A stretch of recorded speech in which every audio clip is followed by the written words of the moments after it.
بیتوته کوتاهیست جهان در فاصله گناه و دوزخ. خورشید همچون دشنامی برمی آید و روز شرمساری جبران ناپذیری است. آه پیش از آن که در اشک غرق شوم چیزی بگو.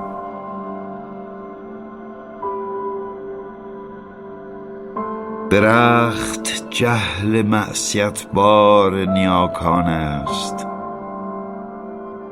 و نسیم وسوسه ایست نابکار. مهتاب پاییزی کفری است که جهان را می آلاید. چیزی بگوی پیش از آن که در اشک غرق شوم. چیزی بگو. هر دریچه نغز بر چشم انداز عقوبتی می گشاید.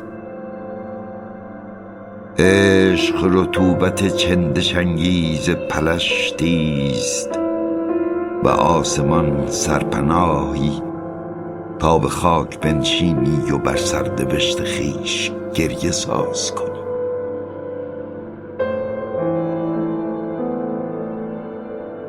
آه پیش از آن که در اشک غرق شوم چیزی بگو.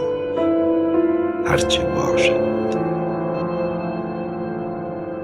چشمه ها از تابوت می جوشند و سوگواران ژولیده آبروی جهانند.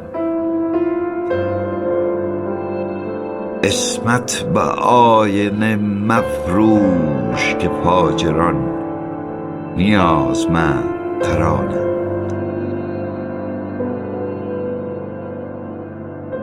خاموش منشین خدا را پیش از آن که در اشک غرق شوم از عشق.